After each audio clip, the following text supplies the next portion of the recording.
Բարև ձեզ Արարատ հեռուստաընկերության եթերում շտապ օգնություն հաղորդաշարն է մարդու ամենաթանկ ունեցվածքի առողջության մասին։ Հարգելի հեռուստադիտողներ, հիշեցնեմ, որ հաղորդմանը ձեր հարցերով կարող եք մասնակցել նաև դուք զանգահարելով 54 89 34 հեռախոսահամարով կամ գրելով մեր էլեկտրոնային փոստի հասցեին շտապ օգնություն շնիկ ararat.gtv.am մեր հասցեն։ Այսօր, ինչպես եւ խոստացել էինք, 3 խոսելու ենք պետպատվերով բժշկական օգնության մասին, ովքեր կարող են ստանալ պետպատվերով բժշկական օգնություն, ինչպես, ինչ է հարկավոր դրա համար եւ շատ այլ հարցերի այսօր պատասխանելու է Ծաղիկ Վարդանյանը, նա առողջապահության նախարարության աշխատակազմի բժշկական օգնության քաղաքականության վարչության պետն է, այնպես որ ձեր բոլոր հարցերը առիթը բաց մի թողեք եւ ուղղեք Տիկին Վարդանյանին։ Բարև ձեզ Տիկին Վարդանյան։ Շատ շնորհակալ եմ, գիտեմ, որ դուք շատ զբաղված եք, որ ժամանակ տրամադրեցիք նաև մեր հաղորդմանը հյուր գալու համար։ Տիկին Վարդանյան, սկսենք նրանից, թե ինչ է նախ նշանակում պետպատվերով բժշկական օգնություն, դա ունի որևէ սահմանում, սահմաններ եւ ինչպես է որոշվում, որ այսինչ բժշկական օգնության դեպքում գործում է պետպատվեր։ Նախ շնորհակալություն հրավերի համար, իհարկե մենք զբաղվածությունը բոլորի մոտ շատ է, տարեվերջ է, բայց այնուամենայնիվ ես շատ կարևորում եմ հանրային եթերով եւ ընդհանրապես առողջապահության նախարարությունը կարևորում է եթերով տեղեկատվություն տալ ազգաբնակչությանը, բոլոր խավերին, թե ինչ է կատարվում ընդհանրապես առողջապահական ոլորտում, ինչ իրադարձություններ ու միջոցառումներ իրականացվում։ Մեր փորձն էլ ցույց է տալիս, որ դա իսկապես արդյունավետ է, մարդիկ իրենց հարցերի պատասխանները հենց ուղիղ եթերում լսում են կամ հետագայում նորից են զանգահարում պետպատվերի մասով։ Եվ դա շատ արծարծվող թեմա է, մենք բոլորս գիտենք, որ պետական պատվերը ընդհանուր առմամբ բոլորին հետաքրքրում է եւ դա կապված է նախ առաջին հերթին նրա հետ, որ արդեն իսկ շահառուների քանակը պետական պատվերի բավական մեծ է, մոտ 1 միլիոն եւ ավել ազգաբնակչության, որոնք կարող են իրավունք ունեն, իրավասություն ունեն պետական պատվերով անվճար կամ արտոնյալ պայմաններով բժշկական օգնություն սպասարկում ստանալ։ Եվ իհարկե սահմանման հետ կապված շատ հետաքրքիր հարց տվեցիք, ինչ է ընդհանրապես իրենից ներկայացնում պետական պատվերը։ Ինչ ենք անում դա յուրաքանչյուր տարի Առողջապահության նախարարությունը իր նպատակային ծրագրերի սահմաններում այն շահառուները, որոնք ներառված են այդ նպատակային ծրագրերում, որը կառավարությունն է հաստատում, այդ նրանց արտոնյալ անվճար պայմաններում բժշկական օգնություն պետության հաշվին իրականացնելն է, կազմակերպելն է։ Այս է ամբողջ բովանդակությունը պետական պատվերի։ Եվ իրականում ինչպես է կատարվում, ես ձեզ հիմա մի փոքր հնարավորին հակիրճ ու ամբողջովին կցանկանամ դա փաստորեն ներառվում է առողջապահության նախարարության բյուջեում։ Այո, ասենք 2016 ամեն տարվա համար։ Ամեն տարվա համար։ 16-ը արդեն կատարված է, թե 16-ի պետական պատվերի տեղադրումը ընթացքի մեջ է, եւ ես հիմա շատ ավելի հանգամանորեն ձեզ կներկայացնեմ, թե ինչ իրավիճակ, ընդհանրապես ինչպես է դա կատարվում։ Այս ինչ գործընթաց է, ամենամյա գործընթաց է, այսինքն յուրաքանչյուր տարի տարվա վերջին եռամսյակին, հոկտեմբեր-նոյեմբեր ամիսներին սկսում է այս process-ը, այս գործընթացը սկսում է, որը իրականացվում է համար առաջին մայր փաստաթուղթը, որով իրականացվում է պետական պատվերի տեղադրումը, դա շատ բոլորի կողմից, այսպես ասած, ճանաչված, գիտեք, 318-ն 2004 թվականի մարտի կառավարության որոշումն է, որը բազմիցս անգամ իհարկե 2004 թվականից հետո մի քանի անգամ վերանայվել է, փոխվել է, կարգավորվել է, անընդհատ փոփոխությունների ու այսպես ասած կատարելագործում է, որտեղ ժամանակը փոխվում է, դրա հետ փոխվում են պահանջարկը, առաջարկը եւ իհարկե առողջապահության մարտահրավերները, բնականաբար։ Եվ ինչ է իրականացվում այդ պետական պատվերի ժամանակ, ինչպիսի մեթոդով, ինչ ձևաչափով է արվում առողջապահության նախարարությունը իր պաշտոնական կայքում հայտարարություն է ներկայացնում, որ սկսվում է պետական պատվերի հայտերի ընդունման գործընթացը։ Հայտերը ընդունվում են առողջապահության նախարարի հրամանին համաձայն։ Հայտերը տալիս են բժշկական հաստատությունները, այո, բոլոր այն բժշկական կազմակերպությունները, որոնք պատրաստվում են պետական պատվերի սահմաններում իրականացնել պետության նպատակային ծրագրերի,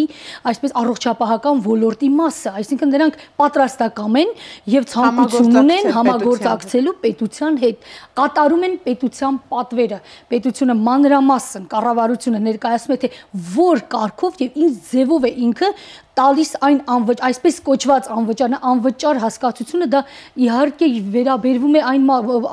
ազգաբնակչությանը, այսինքն դիմողին անվճար չէ, նրանց փոխարեն փոխհատուցում է պետությունը, այսինքն ինքը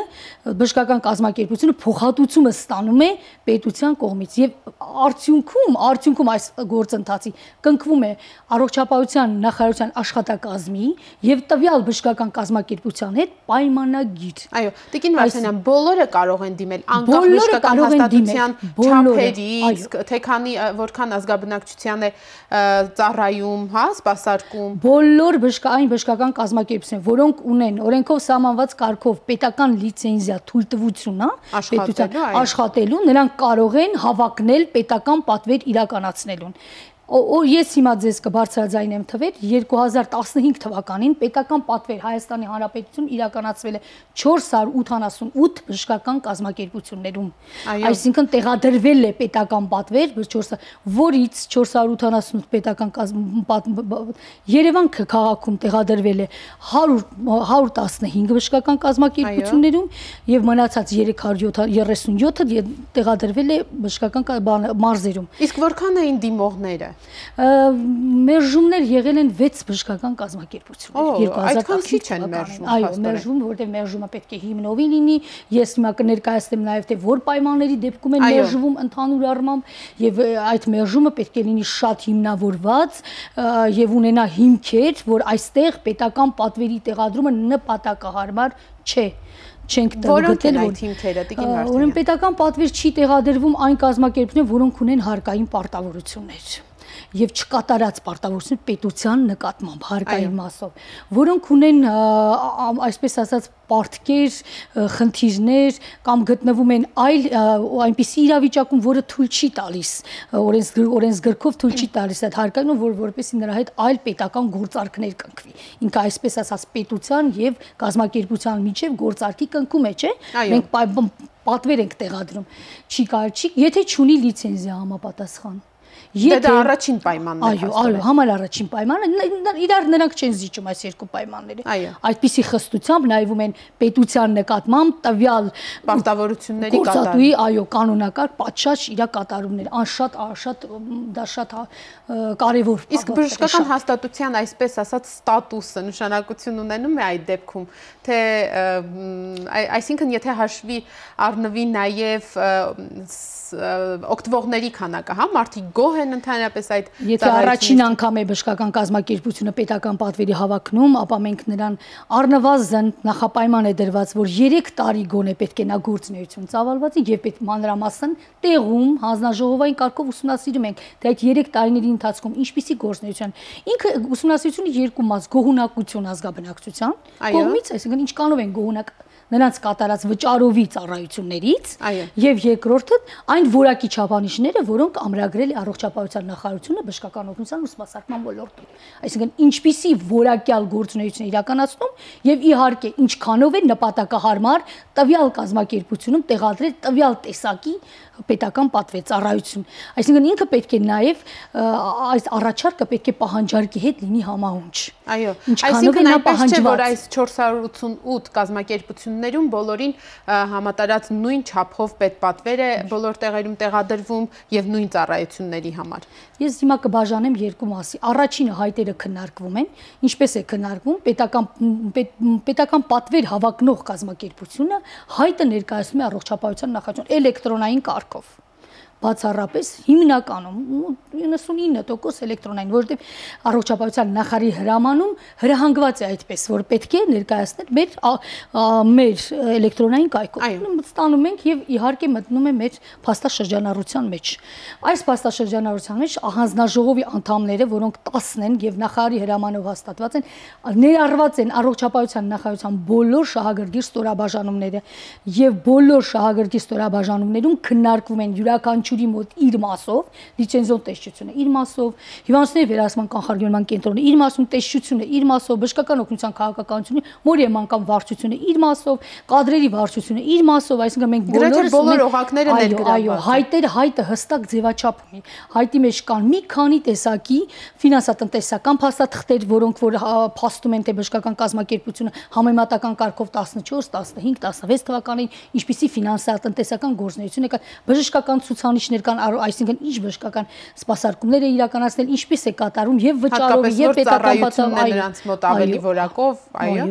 Մենք ունենում ենք նաև փաստաթուղթ նրա կադրային հագեցվածության, նրա կադրերի վերապատրաստման մակարդակի մասին, որը նույնպես պարտադիր նախապայման է հագեցվածությունը սարքավորումների հետ կապված ինչ իրավիճակ ունեն, ինչպես նաև տվյալ ընթացիկ տարվա ընթացքում մեր թեժ գծին, մեր տեսչության բողոքների եւ մեր մոտ ներկայացված բողոքների դատական հայցերի տվյալ կազմակերպությունը ինչ իրավիճակում է գտնվում։ Եթե դա անընդհատական կրկնվում է, եթե այնտեղ մենք ունենք խնդիր, բնականաբար խնդիր է դրվում։ Արդյոք ինչքանով է նպատակահարմար նման անպարտաճանաչ կազմակերպության հետ իրականացնել պետական պատվերի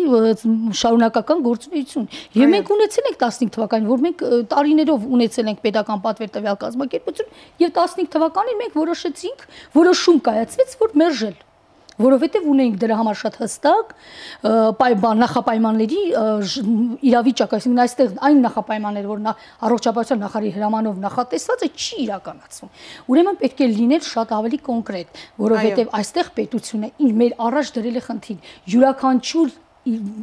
ֆինանսական հոսք, յուրաքանչյուր ծրագիր լինի ծախս արդյունավետ։ Այսինքն մենք տեսնենք, թե ինչքանով է նա արդյունավետ եւ այդ քաղաքականությունը որդեգրվել է, ես հավատացում եմ 15 թվականի համեմատ 16 թվականին շատ ավելի շոշափելի ու տեսանելի է լինել, որովհետեւ մենք ունենք մի շարք արդեն մշակված իրավիճակներ, որակի չափանիշներ, խնդիրներ, որոնք դեռևս չենք որպես գործիք օգտագործել։ Այսինքն 16 թվականին շատ ավելի լուրջ ենք մենք նայելու այդ իրավիճակին։ Տիկին Վարդանյան, որքան ժամանակում եք տալու պատասխանը, սովորաբար ինչքան է տևում այդ գործընթացը, երբ հիմնարկությունը դիմում է պետպատվեր ստանալու համար։ Եվ ինչու են այդքան շահագրգռված մեր բժշկական հաստատությունները, որ իրենց մոտ լինի, այսինքն մենք նկատում ենք, որ այն բժշկական հաստատությունը, որտեղ առաջին անգամ կամ արդեն տարիներ շարունակ պետպատվեր է կատարում, այդ մասին պարտադիր նշում է իր գովազդային տեսահոլովակներում, նույնիսկ ինչ է տալիս դա նրանց։ Կոնկրետ 2010, ես նորից կրկնում եմ, բոլորը կարգը, այսինքն ինչ կարգով է իրականացվում պետական պատվերը, ինչպես ենք մանրամասն ներկայացված է նախարարի հրամանում։ Այն հրամանը, որ ամենամյա այդ հրամանը իրագործվում է, թե ինչ ձևով են, ինչպիսի հայտեր են տալիս, որ հայտերը ինչպես է քննարկվում, եւ իհարկե ժամանակահատվածի մասին նույնպես հոկտեմբերի 1-ից մենք սկսել ենք արդեն իսկ հայտերի ընդունումը եւ քննարկումները սկսել են նոյեմբերի 3-ից, արդեն մենք 6 քննարկում նիստերի ձևով է հանձնաժողովը նախնական քննարկումներից հետո, որ ես նկարագրեցի, որ բոլոր մեր ստորաբաժան են, հետո իրականացվում են նիստեր, այսինքն նիստերին մասնակցում են հանձնաժողովի անդամները, վարում է հանձնաժողովի նախագահը եւ նաեւ ներկայ են լինում այն բժշկական կազմակերպության ղեկավարները եւ երբեմն, եթե դա Երևանի քաղաքական մարզերից են, մարզպետարանի եւ Երևանի քաղաքապետարանի առողջապահության ներկայացուցիչները, պարտադիր վարչության պետերը, նրանց տեղակալները, ֆինանսատնտեսական պատասխանատուները, որովհետեւ բազմակողմանի ամսին նրանք արդեն հստակ գիտեն իրենց մոտ դեկտեմբերի 20-ից հետո նրանք կստանան իրենց որոշումները, բայց հիմնական քննարկումը լինում է ինտերակտիվ, ոչ միայն հանձնաժողովն է քննարկում, այլ բոլոր այն տեղեկատվությունը, որը ներկայացվում է տվյալ կազմակերպության համար, լսում է նրա, այսպես ասած, ղեկավարները, լսում են տնօրենը, ֆինանսական գծով պատասխանատուն եւ իհարկե,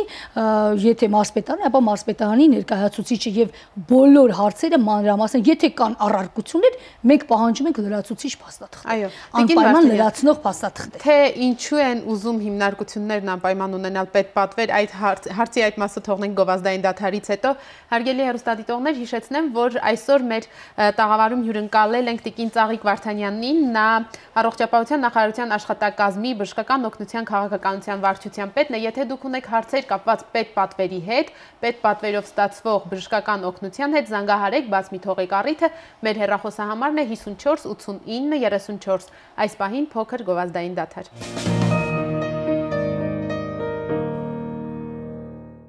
Արարատ հեռուստաընկերության եթերում շարունակվում է շտապ օգնություն հաղորդաշարը, այսօրվա մեր թեման պետպատվերով բժշկական օգնությունը եւ սպասարկումն է եւ այս առիթով տաղավարում է տիկին Ծաղիկ Վարդանյանը, առողջապահության նախարարության բժշկական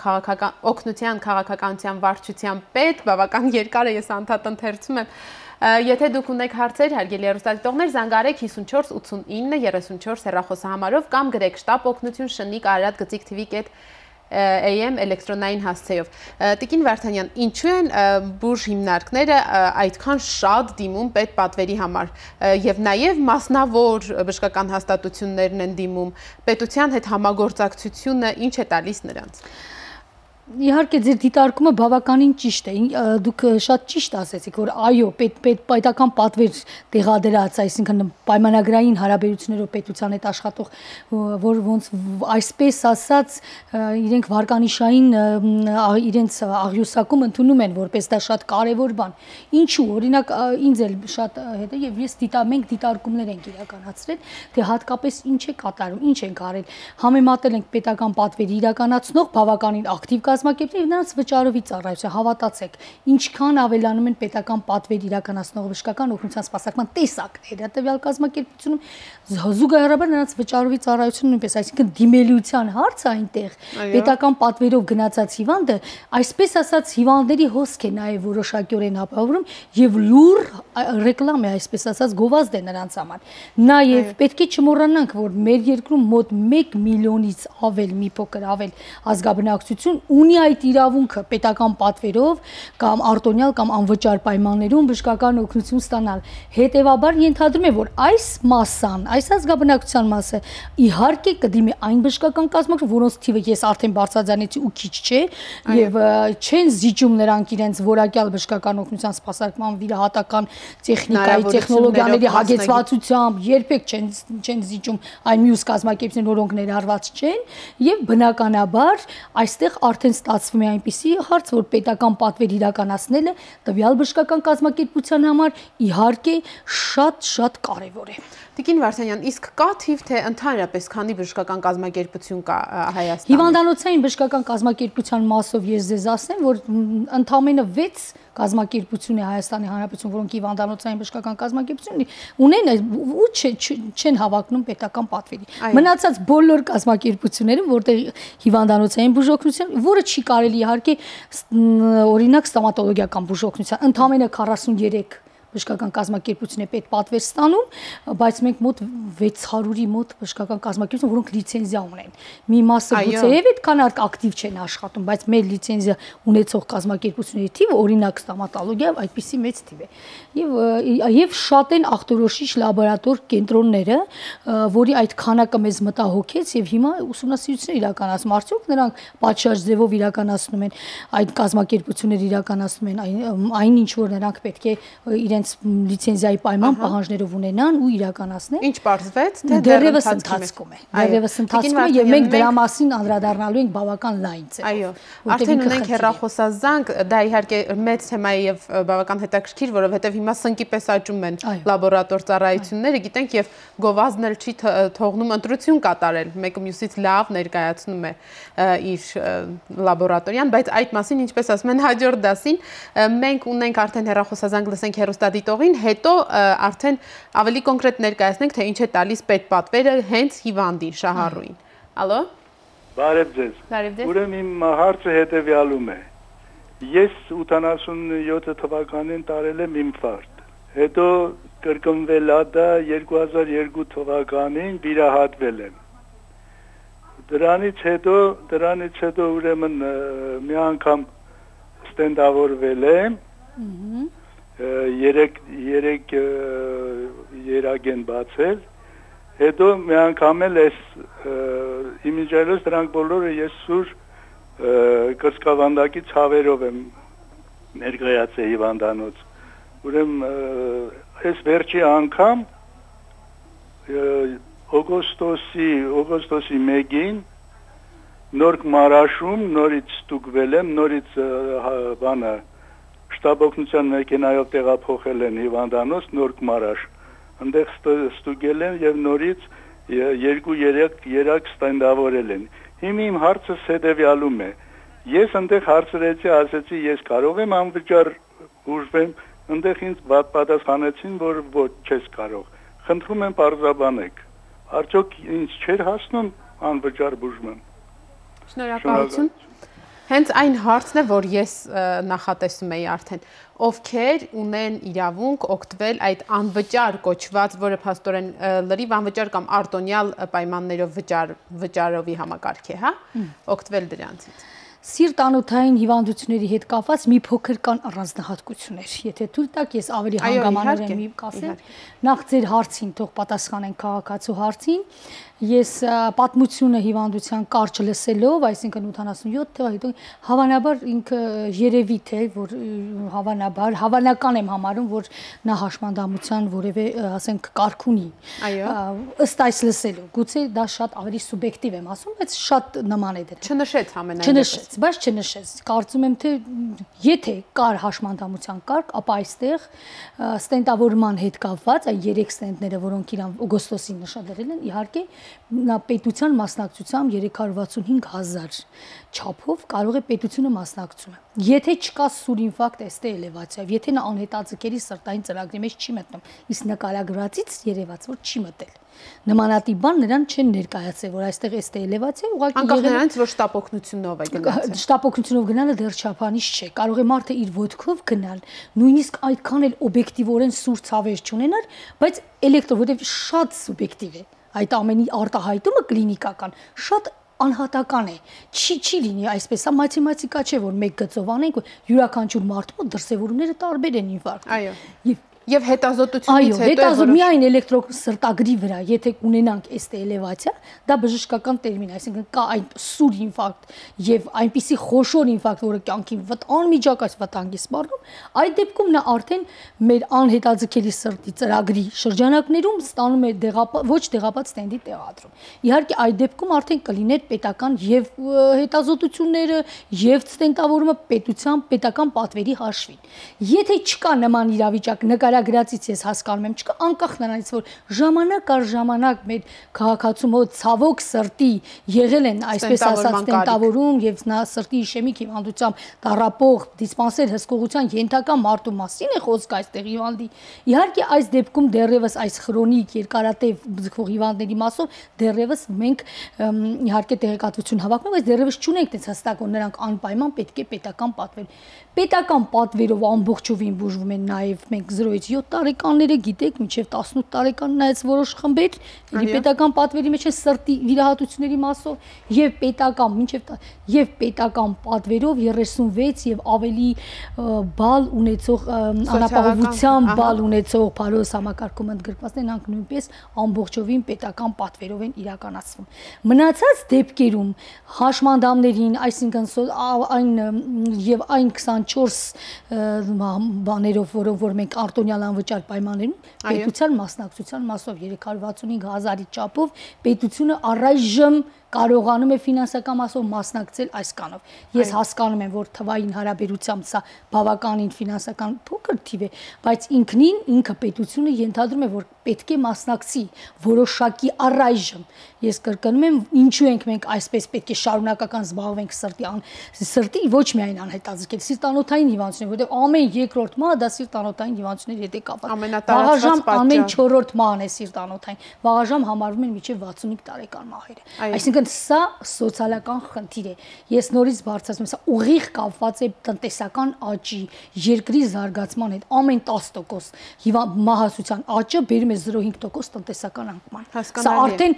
ես ձեզ ասում եմ միջազգային ընդունված չափանիշ։ Տիկին Վարդանյան, կրկին ունենք հեռախոսազանգ։ Լսենք հեռուստադիտողին, ալո։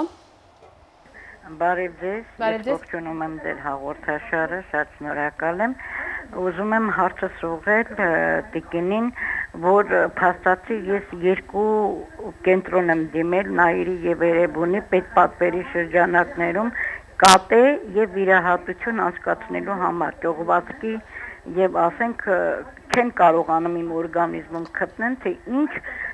իրավիճակ է, որ ես այսքան վատ եմ, թույլ եմ եւ ոչ մի բան չեմ կարողանում անեմ։ Երրորդ կարգել հաշմանդամ եմ։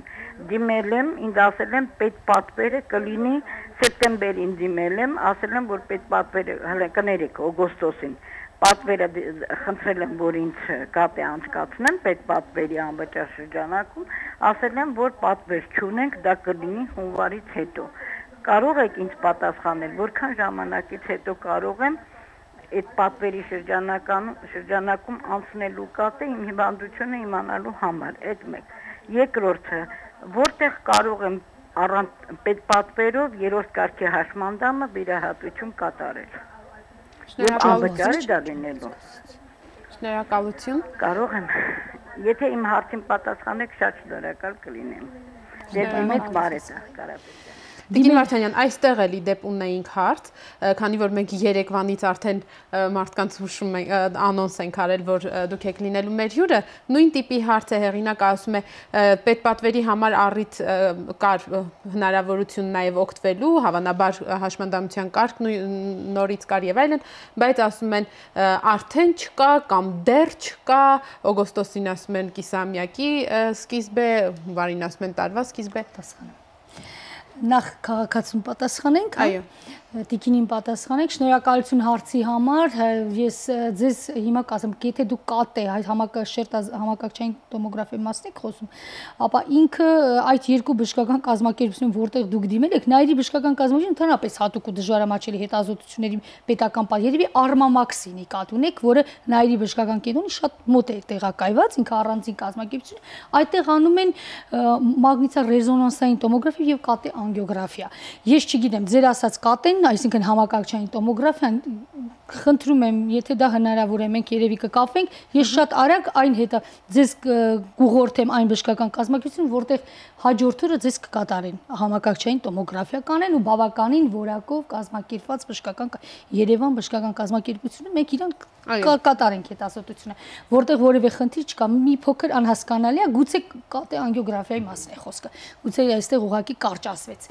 Ես ենթադրում եմ, որ հետեւյալ ձևում է, ի ձևով է, այնպես որ այդ խնդիրը լուծելի է, ես շատ մոտ ժամանակից մինչև նոր տարի այդ հարցը կլուծվի, որովհետև վերջին 2 ամսում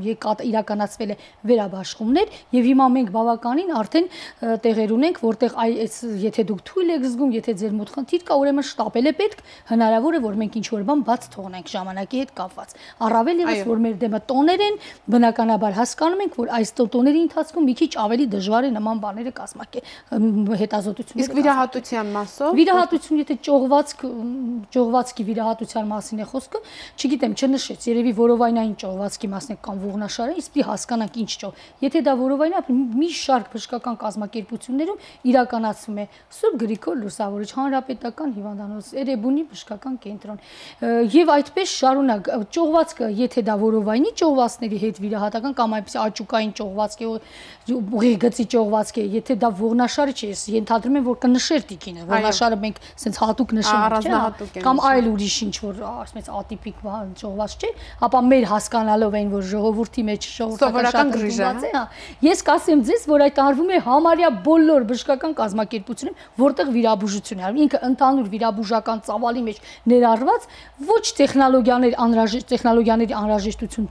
պարունակող բժշկական միջամտություն է։ Այնպես որ իսկ եթե խնդիր լինի, նորից եմ ասում, հաղորդումից հետո հաճույքով կուղղորդենք, հաճույքով, եւ կարծում եմ, որ տիկինը նախ եւ առաջ եթե խոսում է, որ թույլ է եւ այլն, գուցե ճողվածքը դրա պատճառ մի քիչ անհասկանալի է, գուցե լավ ուսումնասիրել, հետազոտվել է, բայց ձեզ հետո նոր անցնել վիրաբուժական միջամտության, որտեղ ինքը ինքնին ստրես է օրգանիզմ, իմ խորհուրդը դա է։ Անպայման ճշտեք հետո։ Իսկ ընդհանրապես այս մյուս հարցն էլ եթե ավելացնելու լինենք, որ ասում են բժշկական հաստատություններն, որ արդեն սպառվել են տեղերը, դեռ չկա, արդեն չկա, առայժմ չկա, դա ուղղակի պատճառաբանություն է, այսինքն պետությունը ի վերջո որոշում է, չէ, որ այս բժշկական հաստատությունում այսքան է, իսկապես հնարավոր է, որ այդ վիրահատությունները արդեն սպառված են, բայց ինչպես է բաշխվում, որ տարվա վերջին 3 ամիսներին չլինի նման խնդիր։ Ես ձեզ ասեմ, հիվանդանոցային բուժօգնությունը ես ուզում եմ ներկայացնել, որ անցած տարի, այս տարի դեռ չենք 15 թիվը դեռ ամփոփված չէ։ 329,000 դեպք է հիվանդանոցային բուժօգնության եղել։ Ես ուզում եմ բարձրաձայնել այս թիվը։ 329,000 հիվանդանոցային դեպքի մասին է խոսքը եւ տենդենսը հիվանդանոցային բուժօգնության աճում է տարին տարի։ Տարեց տարի աճում է, հավատացեք, որովհետեւ նաեւ շահառուների քանակը ավելանում, սոցփաթեթի շահառուներ, զինծառայող ընտանիքի անդամներ, հիվանդանոցային բուժօգնություն ոչ թե պետպատվերը։ Դա միայն պետական պատվերով։ Միայն պետական պատվերով։ Մոտավորապես 400,000 բոլոր եւ վճարովի եւ պետական։ Տեսեք հարաբերակցությունը։ չէ՞, թվում է թե հիմնականում փաստորեն պետական պատվեր։ Այո, շատ մեծ տոկոսը կազմում է պետական պատվեր։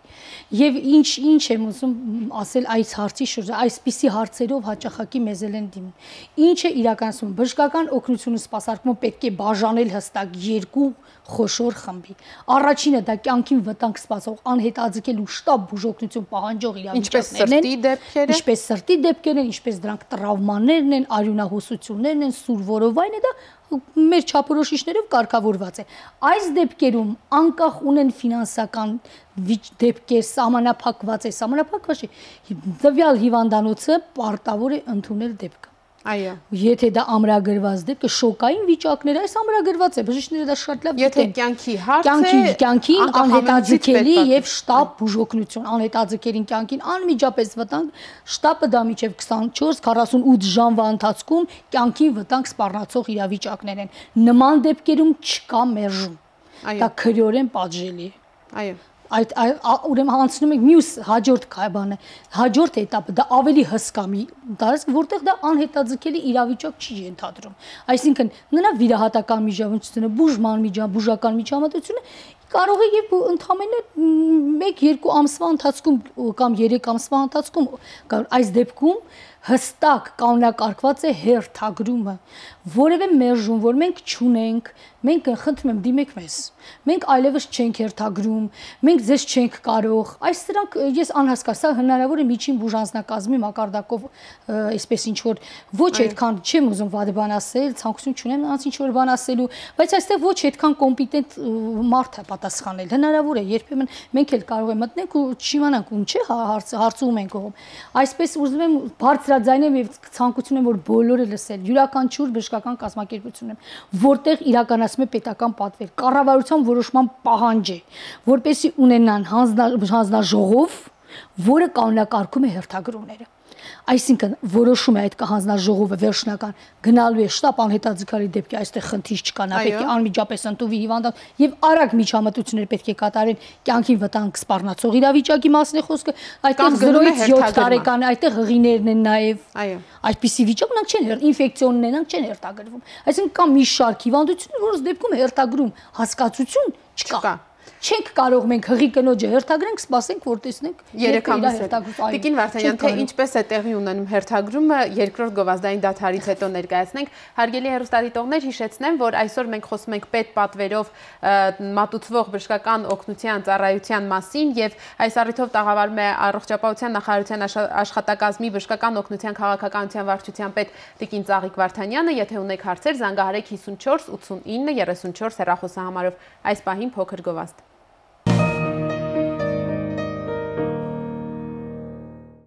Արարատ հեռուստաընկերության եթերում շարունակվում է շտապ օգնություն հաղորդաշարը, այսօրվա մեր թեման պետպատվերով ստացվող բժշկական օգնությունն է, մեր տաղավարում է Տիկին Ծաղիկ Վարդանյանը Առողջապահության նախարարությունից, եթե ունեք հարցեր, զանգահարեք 54 89 34 հեռախոսահամարով։ Տիկին Վարդանյան, հասկացանք, որ մարդը, երբ դիմում է բժշկական հաստատություն, պետպատվերով բուժման եւ ասենք հնարավորություններ կան, նա կամ միանգամից չի քննարկվում, եթե կյանքի հետ համատեղելիության հարց է, եւ եթե մասացածներ են ինֆեկցիոն հիվանդություններ 0-7 տարեկան կամ հղիություն, կամ միանգամից գնում է պետպատվեր, կամ հերթագրվում է եւ դրա համար գոյություն ունի հանձնաժողով։ Յուրաքանչյուր բժշկական հաստատություն եւ պետք չէ լսել որևէ մեկի կարծիքը, ով կոմպետենտ չէ այդ հարցին պատասխանելու, հանձնաժողովը պետք է ասի։ Հիմա այդ հերթագրման ձևը հիվանդը դիմելուց ինչ փաստաթղթեր պետք է ունենա եւ որտեղից, ով է նրան ուղեգրելու դեպի պետպատվերով բժշկական օգնություն եւ ինչ տեսակի ընդհանրապես ուղեգրեր են լինում։ Վերջին տարին դուք գիտեք, որ մենք փոխել ենք ուղեգրման ձևը եւ այս արդեն պաշտպանված բավականին սերտիֆիկատի նման փաստաթղթեր են նրանք, պաշտպանված, նրանք այսպես ասած ունեն համարակալում, գրված է, շատ արագ հասկանում եք, թե ով է, որտեղից է, ինչպիսի գերատեսչությունից կամ բժշկական կազմակերպությունից կամ այլ կազմակերպությունից է եկել, թե ով իրավունք ունի այս ձևաթղթով ուղեգրելու, ես նորից եմ կրկնում, խոսում եմ պետական պատվերով ուղեգրման մասին։ Այսինքն սա վճարովի մասին չի վերաբերվում, բացառապես այն դեպքերում, որտեղ պետական պատվերով է հիվանդը բուժվելու, այսինքն արտոնյալ անվճար պայմաններում բուժօգնություն է ստանալու։ Այս դեպքերում կառավարության որոշումը կառավարությունից ամրագրված է, թե որ գերատեսչությունները կարող են ուղեգրել եւ որ կազմակերպությունները կարող են ուղեգրել։ Այդ ուղեգրերը դրանք Պաշտպանության նախարարությունը, անվտանգությունը, սոցիալ նախարարությունը ունի այդ բժշկասոցիալական փորձակնությունը, բոլորդ գիտեք, հաշմանդամության հետ կապված խնդիրները, բժշկասոցիալական հանձնաժողովն է որոշում է, առողջապահության նախարարությունը իրավունք ունի, բժշկական կենտրոններն, ամբուլատորիաները, պոլիկլինիկաները, բոլոր այդ կազմակերպությունները իրավունք ունեն եւ ուղեգրել եւ ուղեգրված ձևաթղթերը ստանում են ձեռքեն բերում հայտի տեսքով հայտ ներկայացնելով առողջապահության նախարարությունից նույնպես քննարկվում է առողջապահության նախարարությունը մարզային կտրվածքով թե մարզում վերջին 3 տարիներում ինչ քանակով ուղեգրումներ է եղել համեմատվում է եթե ունենում ենք իրավիճակներ որտեղ կարմիր լույս է վառվում սկսում ենք ուսումնասիրել այստեղ խնդիր կա ավելացել է պակասել անհասկանալի ձևով եթե տեսնում ենք այստեղ օրինաչափորեն ընթացքը դեռևս ընթացքի մեջ է որևէ խոչընդոտ չեն ունենում պետա ստանալու այդ ձևաթղթերը եւ ձևաթղթերը համարակալված են եւ յուրաքանչյուր պահին մենք կարող ենք ձևաթղթը վերցնելով ընդամենը մի քանի էլեկտրոնային այսպես ասած հարվածով հասկանալ թե որտեղից է եկել ով է տվել ինչ այդ բոլորը մեր պետական առողջապահական գործակալություն ֆիքս Այո, եւ այդ ուղեգիրը, փաստորեն որ կարող է լինել կամ բժշկասոցիալական փորձաքննության հանձնաժողովից, սոցիալնախարարության ենթակայության տակ, եւ կամ բժշկականից բժշկասոցիալական նախարարությունից, պաշտպանության նախարարությունից, սոցփաթեթ ունեցողները նույնպես, սոցփաթեթի շահառուն նայած որտեղ նա կարող է բժշկական կազմակերպությունից ունենալ, կարող է ունենալ ամբուլատորիայից ուղեգրում դեպի հիվանդանոցային բուժօգնություն, իր պոլիկլինիկան, ընդհանրապես այդ ուղեգիրն է շահառուների ընդհանրապես խումբ է ինքը գերատեսչությունը այնց ինչ որ առանձնացված չէ նրանց համար Ընդհանրապես փաստորեն պետք է այդ ուղեգիրը եւ հիմնականում հասկանալի է եւ այդ հարցերը արդեն պետք է կազմակերպվեն բժշկական հաստատությունում հետագա ես այստեղ մի քանի հարց որ ստացել էինք արդեն նախապես եւ առանձնացրել եմ էլեկտրոնային փոստով ստացված կուզեի շատ արագ ընթերցել եւ հեռուստադիտողների համար պատասխանեք պոլիկլինիկայում վճար են ուզել հղիության մասին տեղեկանք տալու համար իմ տեղամասային պոլիկլինիկան է ես այդտեղ եմ հսկվում 6000 դրամ են ուզել այդպիսի բան կա Ընդհանրապես տեղեկանք հասկացությունը առաջնային օղակից, այսինքն պոլիկլինիկաները, ամբուլատորները հանված է որպես այդպիսին, տրվում է քաղվածք ամբուլատոր քաղվածք նրա հղիության հերթակարտից։ Այդ քաղվածքի համար վճար չի տրվում։ Ես այստեղ մի խնդիր միայն կարող եմ բարձրացնել եւ ցանկալի կլներ հասկանալ ինչի մասին է խոսքը։ Արդյոք այս տեղեկանքները ինչ որ ձևով կապված չեն արտասահման մեկնելու։ Այստեղ կարգը կանոնակարգը լրիվ այլ ձև դեսպանատներից ուղղորդված համապատասխան բժիշկների մոտ այստեղ կազմակերպություն, բայց գուցե սա պետք է ուսումնասիրել, ես կխնդրեի, որ հասկանալ շատ անհասկանալի է։ Եթե դա կապված չէ արտերկիր ներկայացնելու, մեկնելու կամ չգիտեմ այլ բանի համար, պետք է հասկանալ ինչի համար է, եթե արտերկրի հետ կապ չունի, պետք է լիներ անվճար։ Երկրորդ հարցը կոնկրետ ուռուցքաբանության կենտրոնի հետ կապված է, հեղինակը գրել էր անկետա տրամադրելու համար 500 դրամ են ուզում, պարզապես պահարանից հանելու եւ տալու համար։ Խնդրում եմ ասեք, դա օրինական է թե ոչ։ Մեր Ռուսկաբանության ազգային ինստիտուտի մասին է խոսքը, չէ՞, որտեղ եթե նա ներկայացնում է, որ անկետան պահարանից հանել են տվել, ենթադրում եմ, որ նա շարունակական հսկողության տակ գտնվող հերթական հավանական է իր քիմիոթերապիան կամ ինչ-որ բան է։ Հեղինակը նույնիսկ անունով չի նշվել։ Եթե դա առաջին անգամ է այնտեղ բացում, կարող է առաջին անգամ է նա, այսինքն հիվանդության պատմագիր անկետա, որը այստեղ պոլիկլինիկայի կամ մի քիչ պետք է հասկանալ, բայց որևէ դեպքում վճար նախատեսած չէ։ Ուղղակի հասկանալ թե ինչի մասին է խոսքը եւ ես ինչ 500 դրամ է որտեղ է վճարել նամ վճարել է համապատասխան դրամարկղում թե չգիտեմ այս սա պետք է հասկանալ մանրամասներ չի գրել ես խնդրում եմ իմ կոորդինատները հայտարարվեց ես նորից եմ կրկնում ես առողջապահության նախարարությունում եմ աշխատում իմ սենյակը 218 սենյակն է ես առավոտվանից լինում եմ այդտեղ խնդրում եմ ներկայացեք մի հատ հասկանանք թե ինչ որովհետեւ շատ մակերեսային է գրած բայց ամեն դեպքում էլ 72 եթե չեմ սխալվում առողջապահության նախարարության թեժ գծի հեռախոսահամարն այո եւ կարող է թեժգի զանգահարել ավելի մանրամասն իմանանք մենք կհամագործակցենք այդ կարող է ուղիղ դիմել ինձ Տիկին Վարդանյան մենք էլեկտրոնայինով նաև այսպիսի մի հարց էինք ստացել հեղինակը գրում է ես բժիշկ եմ խնդրում եմ ասեք եթե հաշմանդամություն ունեցող անձը վիրահատվում է եւ դրա համար վճարում է պետությունը որքան է դրանից ստանում մասնագետը վիրահատվում է եւ ստանում է եթե հաշմանդամություն ունեցող մարդը վիրահատվում է եւ դրանից ստանում է մասնագետը ստանում է, այո, ստանում է եւ շատ չափորոշիչներ են սահմանված, թե ինչ քանակի, ինչ համապատասխան պետք է վիրահատության, եթե վիրահատության անվանումը ախտորոշումը գրած լինի, ես կասեի նաեւ թիվը, թվային ձևով կասեի։ Իսկ հիմա ես ուղղակի ընդհանուր սկզբունքը կասեմ, վիրահատական, վիրաբուժական եւ մանկաբարձագինեկոլոգիական ոլորտում մենք վերջին տարիներին կարողացանք որոշակի ձևով աշխատավարձի ֆոնդ ուղղել